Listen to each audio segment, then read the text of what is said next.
TV shows and movies. How many times have you finished one and then thought, I could write one of those? But how many of us ever sit down to do it? And where would you send it? What studio head is going to care? Well, a writer's life is filled with returned manuscripts and unreturned phone calls. But as Bob Brown shows us, if you're too young to know better, then dreams really can come true.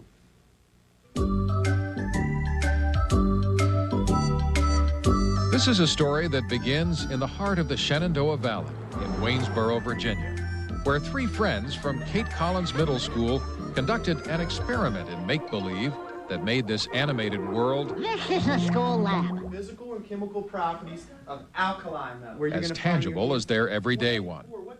Renee Carter and Amy Crosby and Sarah Creef are all 13 years old, and on a normal school day, they share a table in Mr. Teachy's 8th grade science class. Flames or something. After school, they're often together sharing their vivid imaginations. No! Our minds are those big soft pretzels, you know? Because that's like how with mustard. Yeah, with mustard. The catalyst for their big experiment was their devotion to an afternoon cartoon show called Tiny Toon Adventures. We're tiny, we're toony, we're all a little loony. And in this cartoony, we're invading your TV. You're probably familiar with the Looney Tunes stable of characters. Can't go wrong with rabbits, Doc. Well, these are tiny varieties of those favorites. Even though you're kind of little, I'll teach you how to spray your spittle. And Renee and Sarah and Amy decided to write a screenplay involving two of the characters, Babs and Buster Bunny. No relation. They're my two favorite characters off of the show. And at the moment, they were the only ones I could draw anyway, so I didn't have a whole lot of choice. Renee had been drawing ever since she could remember. Evidence of her talent is all over the house. So on school notebook paper, with Amy and Sarah contributing to the plot, she did almost all the artwork that resulted in 120 pages of drawings, telling the story of a Babs and Buster Hawaiian vacation gone wrong. It's a string of mishaps and strange occurrences, from Buster's bout with airline turbulence to their attempts to rent a car with no credit cards. There's a parody on boring teachers in the form of a short history of Q-tips. Finally, their luxury cruise ship sinks, but they wash up on the shores of their own subdivision called Acme Acres. An ending, Amy Crosby says, came to her in a dream. It was an animated dream. It was like, you know, it was in cartoon. I'd dream cartoon. I'd think in cartoon. It wasn't a live action dream. No. Then came an idea they hadn't dreamed of before. Why not send it on to the executive producer of Tiny Toons? You know, Steven Spielberg. You know, they give me these weird looks, like you actually sent that in. Straight to Hollywood, where producers of Spielberg's stature steadfastly refuse even to open unsolicited manuscripts, so no one can accuse them of stealing ideas. I've got a script here that's just screaming to be made. But Renee had addressed her envelope to Spielberg in care of Fox Television. At Fox, they put it into one of their own envelopes and forwarded it to Spielberg at Amblin Entertainment. Spielberg assistant Karen Bittenson opened the envelope because the Fox logo was now on it. It looked like some sort of official communique from Fox. It was really something that was very special and very well done.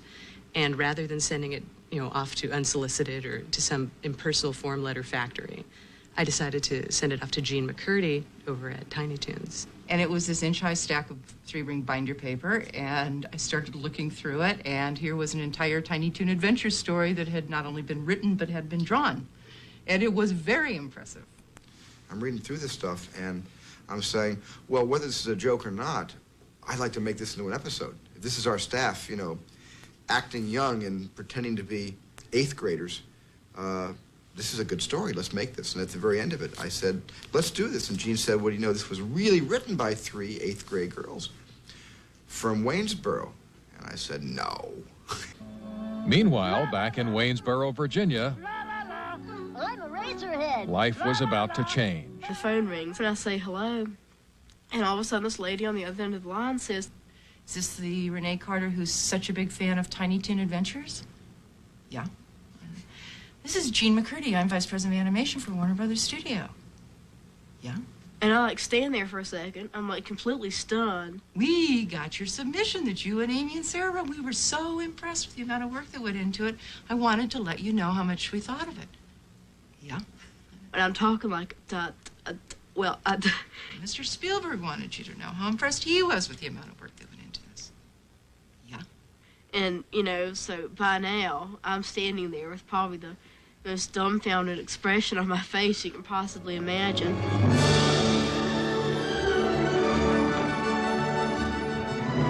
Mr. Spielberg, words that need no special effects to send a young writer into outer space. Mr. Steven Spielberg, producer of E.T. and a long list of films that are among the most successful in history. When the shock wore off, Renee Carter got back on the phone to call Sarah Creef's house, where even with a slumber party in progress, Sarah's mom heard extra commotion. There were 12 screaming girls, and in the middle of it, Sarah was yelling, "Mom, Mom, come down here, you're not going to believe this." Great, and we're sitting here, what, Sarah, what? And then finally I told Amy, and Amy like screamed. You were on the other end, on my end of the line. I could actually hear Amy like scream in the background. It takes dozens of highly paid network executives years to come up with a TV show.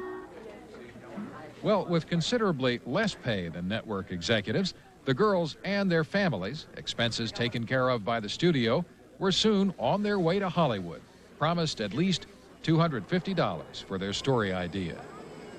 This first leg of the journey from Waynesboro was the first flight for most.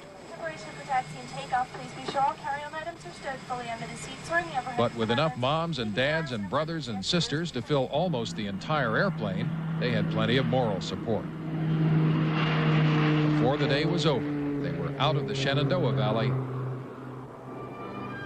into the San Fernando Valley. You know, people in Hollywood are always asking me, "Biff," and I say, "Yeah, what's your sign?" Well, here it is.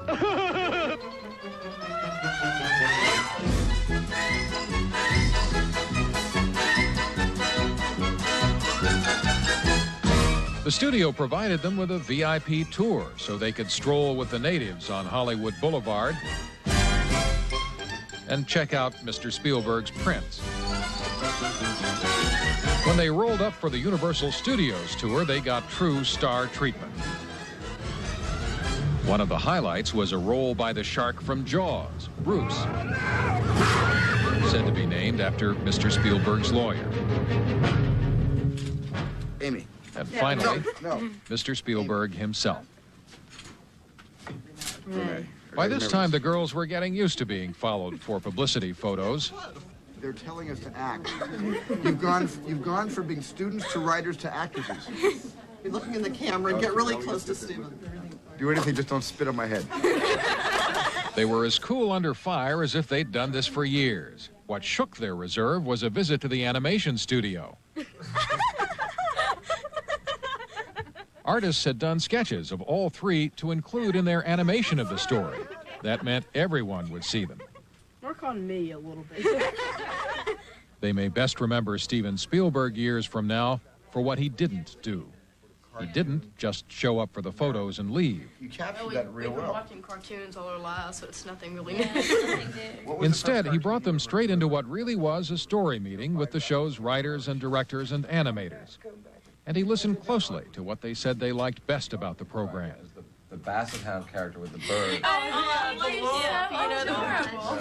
They were more forthcoming than my staff. I mean, it was great. I felt like they've been doing this for a long time. We'll wait a couple days, get some more of your thoughts. Then we will go into a rewrite, which will take a day. It'll take you 3 hours, take us a day. But the one thing I want you to keep in, you have to keep in the history of Q-tips. You know, a morning doesn't go by in my life where I wonder, what the heck are Q-tips all about? Where did they come from? We'll definitely do the history of Q-tips. It's a guarantee. I think it's a surefire blockbuster. At the end of the meeting, it was also confirmed that Renee and Amy and Sarah won't be paid the $250. You've got very talented daughters. Instead, they'll receive nearly $4,000 because writers are using not only their story idea, but some of their original dialogue. You got your hands full, though. You don't put any stock in your dreams? I mean, you don't ever believe some of the wild things you dream could ever come true, but then look at what's happened. What have you learned about fame so far? Not all fun. You know, you see it as like, oh, well, so what? You have a few reporters following you, few phone calls, understatement of the year, you know. I've learned that I need to get an answering machine. And now our song is done. How nice. So what happens to the girls? Are they writing anything else? Well, they're thinking of starting on a new story, and in the meantime, the story that they sold is, as we speak, being done by several animators, and it'll play sometime this fall. Will I be able to go and see it and cheer them on? Yeah, it'll be in syndication on Tiny Toons all over the country. You know, all over the country now, people are going to be sending things into Steven Spielberg. He better be, I did this cartoon, I did this draw, I did, right? Yeah. We have a few ideas ourselves, don't we, here? That Sure. I'm ready. Thanks, Bob. That's fun. Yeah, great, Bob.